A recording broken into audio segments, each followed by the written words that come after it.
Here we're going to hear how to pitch to them and how to develop those relationships. And I want to introduce Jay, who's going to moderate, and introduce the other panelists.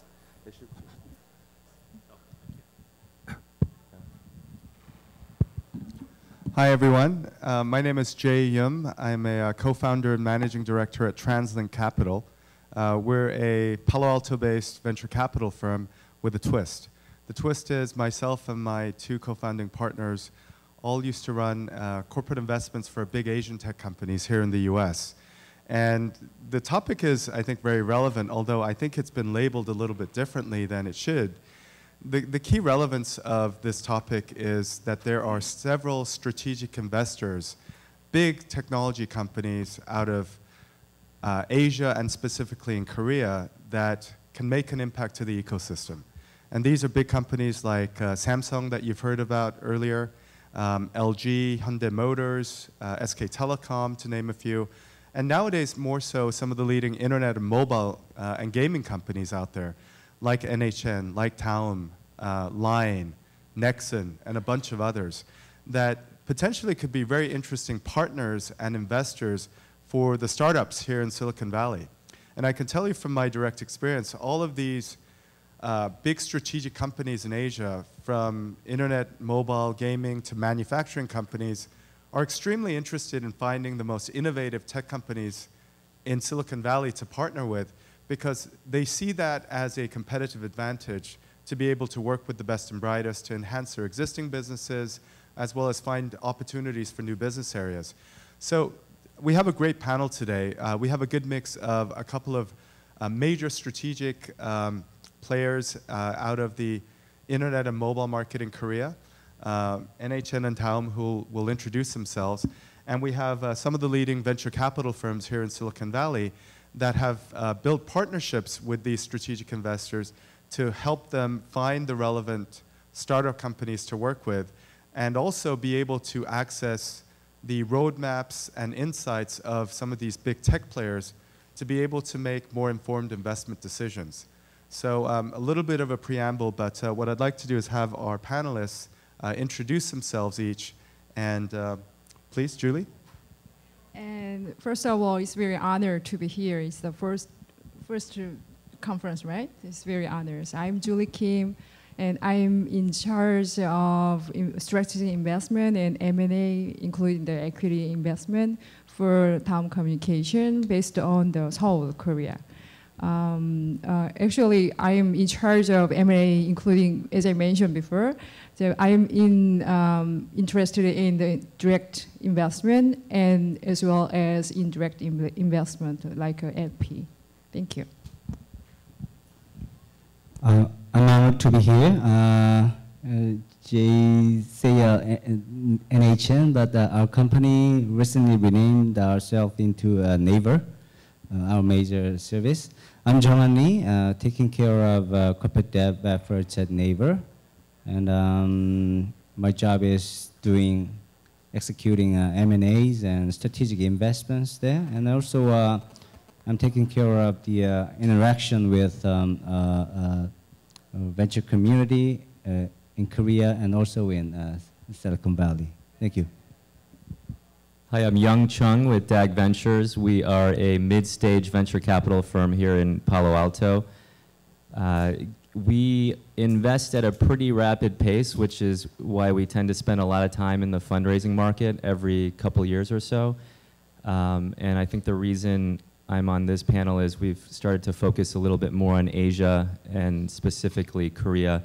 This gentleman, Jung to my right, is our only Korean LP at the moment, but we hope to add Julie and some other corporate strategics in Korea. Hi, thank you for having me here. My name is Rhee. I'm a general partner with Rembrandt Venture Partners. We're an early stage investment firm based in Menlo Park. And across 3 funds, we manage just shy of $300 million. And we have many of our decisions and investments are tied to companies focused on B2B and B2B2C, selling mainly into or through enterprises. And you know, the relationships that we've had with corporates have traditionally been through the domestic U.S. market, so big banks and pharma and telcos, the usual suspects, and in the country, that brands that we know. But we've also have had outreach across Asia Pacific and Europe, and it's been a very recently where we had an investor from Korea, and in terms of our ability to validate approaches for our own companies, whether actually all of our investments are US-based companies, but as they actually grow and scale, it's been great to have an understanding of a more global view in terms of how they can approach other markets successfully. Thank you. So I guess the first question that I'd like to ask the panel is, so obviously Daum and NHN, big strategic investors from Korea, dominant players in the mobile and internet markets there. Why would you consider investing in Silicon Valley-based venture funds? What was the objective when you started to build relationships and ended up investing in funds like DAG or Rembrandt or Translink, etc.? The reason we invest on you, including you, invest on the venture capital based on the Silicon Valley, is to make money, definitely. So that is the reason. But there are another thing. I mean that there are more important things for us to invest on the venture capital in Silicon Valley. Actually, we are always looking for prospective and innovative ventures in Korea and in global also, because we want to work together. You know, we do believe that to face the challenge, I mean the huge challenge like this environment, to face the challenge, we have to work together with the right partner, like a venture in Korea and including these Silicon Valley ventures. And we were a long time, we were thinking about how to find the right partner. So at the time we met you, so I realized that the best way and the efficient way, the most effective way to find the right partner, venture partner, is to find the right venture capital partner. So that's why we invest on the venture capital in Silicon Valley. Thank you. Chung?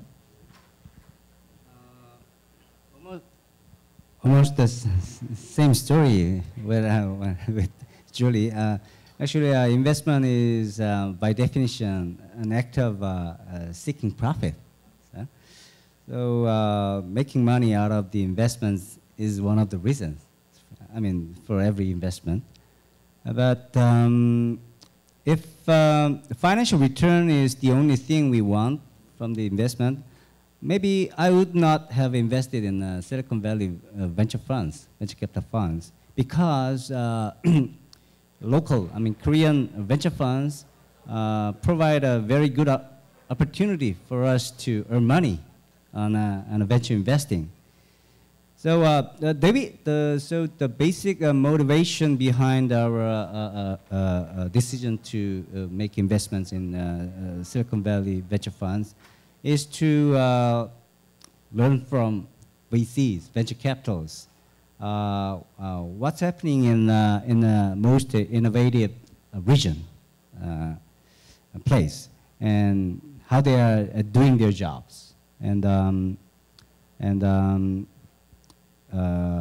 their insights and views about the area of our interest. So and sometimes we may want to get a kind of an early access to interesting projects that may be of help to us. So when we look at the opportunities to invest in Silicon Valley venture funds, we are looking at the opportunity on basically on three criteria. The first is the focus area, whether they are focusing on the area of our interest, i.e. internet and mobile. And And number two, certainly the past track record. Have they been doing a good job? Things like that. And the third thing is the capability and willingness to work with us. I mean, to help us learn from them. Yeah, that's our criteria. And yeah. Okay. Well, thank you so much. You know, the same question to our esteemed venture capital colleagues here. Obviously, there are many types of investors that you could accept fund investments from, and I believe the majority are financially oriented investors. So why would you be interested in taking capital from a strategic partner like an NHN or a Daum? So classically for most VCs, our LP base is purely financially driven and motivated in terms of why they decide to invest with us. And that includes pensions, endowments, and family offices and corporate and whatnot. In an operating sense, we have our own mandates of how we invest. We have an investment thesis and a philosophy on what's considered an attractive market, attractive stage company, and a sort of a prepared mind around how we want to make investment decisions. And the LPs do not have a say or vote in that process. However, if there are companies and partners that have a very specific and similar view toward market development as we do, so such as internet or mobile, or whether it's gaming or advertising or semiconductors, then those synergies are a bonus for, we believe, for both parties. So we gain benefit from learning about other sort of heavyweights in other countries and regions, and we learn about the market, and we learn about how those markets differ and develop. Sometimes, in the case of Korea, in fact, I would say they are ahead of the US market in many regards as it relates to consumer adoption patterns and mobile and internet technologies. So that's a very big plus and benefit to us. And then for our portfolio companies and the companies that we do make investments in, as they mature to becoming a mid-stage or later stage company and start expanding their footprint, they absolutely have a desire and intent to be international and global. And so they cherish those introductions and connections when we can make them, so that they can have a conversation with a Samsung or a NAVER or Daum or LG or others as it relates to their respective fields. So we do spend more bandwidth and time and attention to nurturing these relationships, because it helps me and us do our job more effectively if we understand how the customers think about certain technologies and products and markets, especially in the B2B markets. Yeah, I think from our perspective, there are three reasons why we've been looking at Korean LPs in our last couple of fundraising cycles. The first one is purely personal. It's when an LP makes a commitment to come into your fund and to support you, it's a 10-year marriage that you're entering into, and I think it's lost on a lot of people that, just like entrepreneurs, when they take in capital, they don't view all capital being equal, right? It's about value add. It's about whether or not you get along with the person who is championing the investment at the particular VC firm. I get together on a regular basis with all of our LPs, and you have to fundamentally want to work with these people. And we've found that a lot of the corporate strategics in Korea not only understand the business that we're in, but they understand technology trends. They're oftentimes more forward-thinking than even some of the leading companies here. There's the value-add component and the synergy component, which is the second reason. And then the third reason is we're in a very long-term business, so we take a very long-term view on fundraising as well. It may take 2 or 3 fund cycles to convert an LP to come into your fund. There's just a lot of money in Korea. There's a lot of institutional money in Korea, and I think that my experience has been having credible technology companies that are well known in Korea come into your fund as an LP is a great signal to some of these large institutional, public pension funds. I think National Pension Service in Korea is $300 billion right now. I think it's the 4th largest in the world. They've been dabbling in investing in US private equity and real estate funds. I think it's just a matter of time that an organization like that will start to invest in venture. And so, it's all about building a presence in a particular market, establishing credibility, because nobody wants to be the first LP from a given region into a fund. So that's another, I think, huge piece of value that NAVER has brought to our credibility. Well, thank you. I think the next question that I think could be interesting is kind of what are the specific examples and benefits that you've experienced by working or collaborating, I guess, with your counterparts in Korea or Silicon Valley, benefits that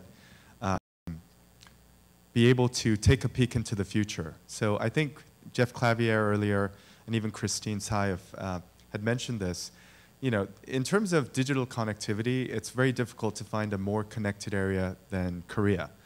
Of course, in Silicon Valley, we're very fluent and familiar with what's going on here, but that's only a part of the entire US market. But Korea overall is probably one of the most digitally savvy, advanced, and connected societies in the world. And one of the things that being able to get access to what's happening there actually would help us find interesting opportunities here because we can see what the trends are coming. The specific story that I have from a number of years ago was told by a couple of good friends of mine that are partners at Accel, which everybody knows is one of the premier venture capital firms here in Silicon Valley. I think it was 2005 or so when I was managing Samsung's venture operations. They had pinged me to ask a favor to arrange some meetings in Korea. At the time, they had heard about all these fantastic advances in broadband and mobile, and had heard of something called SciWorld at the time. And they had actually visited Samsung and SciWorld and a bunch of other companies. And I heard only 2 years ago when the CEO and chairman of KT visited Silicon Valley and had lunch with the Accel partners, that one of the reasons that enabled Accel to, as a partnership, invest and fully support Facebook was the fact that they had seen the impact of a social network like SciWorld in the Korean market. So to be able to take a peek into what could happen and then take that as a lesson to reflect that in their investment criteria, I think is something extremely valuable in terms of what we can get out of the relationship. So any specific examples or stories you'd like to share in terms of what are some of the benefits that you've experienced to date? I think to make the synergy and make the good story, I think we need to give an effort for each other to make the synergy between VCs and LPs, I think. I think there are some stories for us. Actually, our management team, including our CEO, visit Silicon Valley twice a year, I think once a year, to meet a lot of ventures to find the right partner. So I think we need effort. In conclusion, we met some good ventures. There are Ubli, I remember that. Ubli is, I think whether you know the Ubli is a quite good prospective company based in US. It's a kind of a smart using the iPhone and Android phone. It is very good example, I think. I saw that when I met her, the CEO, the product is quite good. I feel that it is very good. And I heard that their business is doing well in US, right? And also they have a chance to work in the Japan, right? Japan market through the venture capitalist. And also we are interested in to work together in Korea. I think it makes sense even in Korean market also. There's a Uber story, and another story is related to the technology. One is air plug. Air plug is a specific technology, but we are considering to apply their technology on our product in Korea. We have a lot of application in Korea, so we are considering on that. And also, we are considering to apply the content agent. It is analytics tool. It's very brilliant tool. So we are talking about the partnership with them. I think this is going to be a good story. Those are some great examples. Chung, any examples on your end? Actually, I don't have many examples, specific examples to talk about right now. But actually, when we started making relationship with Silicon Valley venture capitalists 3 years ago, it was kind of an experiment for us. So we just wanna do something in this kind of area, and just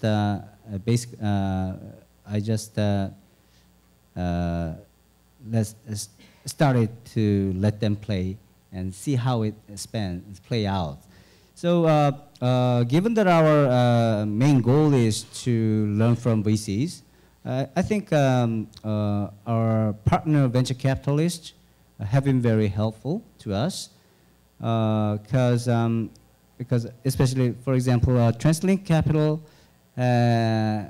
made a very early introduction of Chartboost and what is that, SoundHound and Tango, which are all of them are doing very well. So making introduction of Nexenta, kind of infrastructure technology companies, and those kind of sharing insights and sharing ideas and making introduction to very promising projects were very helpful for us to come out with our strategies or something like that in a later stage. So actually, our company NAVER is very dominant player in Korea in the area of search. I mean, with a market share of 70%. But our company has been a local company, focusing almost solely on Korean operation until we launched our free messenger service named Line. So I think things will change in the future. So we may need a kind of a more active corporate development efforts in the area of in the global arena. So I hope our partner venture capitalists here in Silicon Valley will be more helpful going forward. I hope. Okay, we will. So I do want to actually turn around and thank the feedback that we got from NHN, which helped us actually to get the confidence to invest in Chartboost at a very early stage.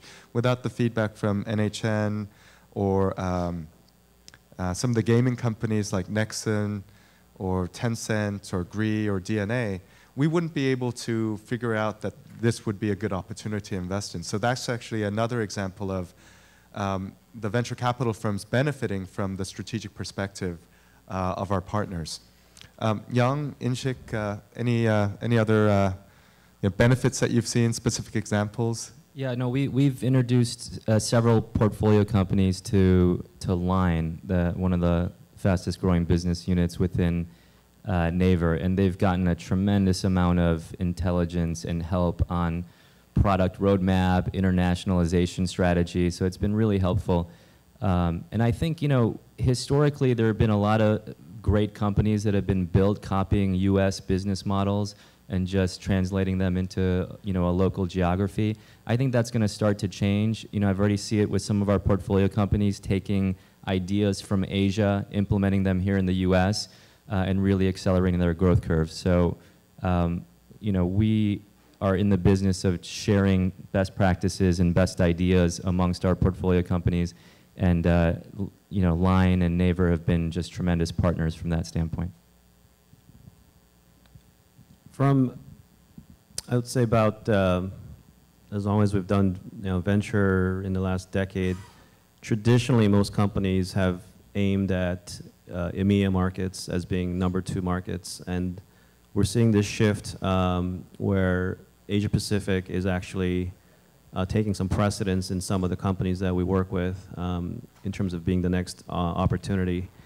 Part of it, it's a purely financial dynamic where people believe, and are correctly so, that the Asian economies are growing faster and more healthier than some of the European economies. And so, you know, as a trend, the relationships that we have in Asia Pacific and in Korea have been very much more valued to portfolio companies than ever before. And I think that you know, we have a portfolio company where the expansion, the natural expansion from US was not go to London and set up an office. Instead, they went and worked, in this case, in Australia. And then now they're moving into Southeast Asia and Korea and Japan. So the relationships are not only valuable now as from understanding market dynamics, but from a U.S. company and portfolio company's perspective, entrepreneur's perspective, they're seeing our ability to provide access to Korean conglomerates or important companies like NAVER and Daum and Line as being very helpful. So, you know, we think that trend will continue at least for the next 5 years. We're running out of time, but I'd like to give the audience an opportunity to ask any questions. Again, it's rare to have a combination up here where you have you know, very important strategic players in industry, internet, mobile, as well as venture capitalists. So you have an opportunity to ask questions that might have a variety of different answers and responses. Is there anybody in the audience that has a question? I know it's late in the afternoon, and I'm sure everybody's eager to get to cocktails. I see one in the back. What are some of the most exciting trends that you're interested in Asia as well as in the United States? I think everybody heard that, but the question was, what are the most exciting trends that you see in Asia as well as in the US? Trends. Yeah. Well, I believe that you enjoyed the bus launcher on the floor. Actually, mobile launcher is quite hot in Asian market, especially in Korea, the mobile launcher business, I think, including the social, right? Actually, if I may add, I had a chance to hear the pitch from the company BuzzPia, which is one of several launcher products. Now, some of you may be familiar with what a launcher is. I think the one that was probably most heavily covered in the press was Facebook's Home, which is basically a home screen alternative to your current mobile device, and it would enable you to have direct interfaces with the various functions on Facebook.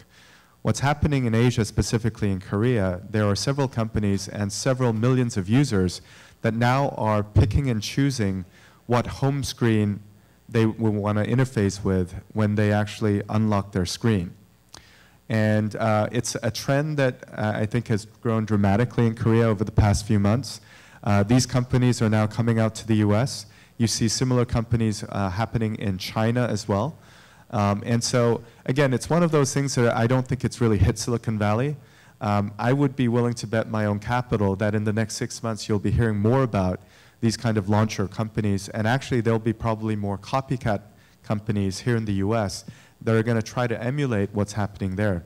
Because if you think about the benefit of being able to control the initial interface on your mobile device, there's a tremendous opportunity there. So that could, I think that's a very interesting trend right now. Chung-han? I don't want to duplicate the answers of Julie, but I have to say that the similar thing, because actually NAVER has been kind of a deep sorry, Daum. But NAVER has been the portal for Korean internet users. Around more than 50%, 60% people are starting their internet activity from our company's portal. But nowadays, everybody are using smartphones. So on a smartphone, the game is quite different because desktop PCs provide quite a wide screen. So we can catch the audience's eyes through our portal service. But on smartphones, it seems to be, that doesn't seem to be working. So nowadays we are trying to, how can we, captivate the smartphone users? So hence the launcher. Everybody we want to make people start their smartphone usage from the launcher. No, this is great. Obviously, these two companies have competing products in the market. But again, I trust me, you'll be hearing more about these launches because in many ways, it's the mobile equivalent to the online portals because that's your initial interface. You go and you set up it as your home screen, and then you have access to services through that. And it doesn't have to be the initial Apple screen from iOS. It doesn't have to be the Google screen or the screen that Samsung on their cell phones have set up. You as a user can pick and choose and customize, and I think that's going to be very powerful. Jung and Inchik, any cool trends that you've added? Sorry, we're running out of time. I have to say that Jung has his look of relief is priceless. So anyway, I'm sure they'll be happy to directly answer any questions on trends that they're seeing here locally as well as in Asia. But I do want to thank the panelists for their perspective, and again, thank you to the organizers again for the opportunity. Thank you so much. Thank you so much.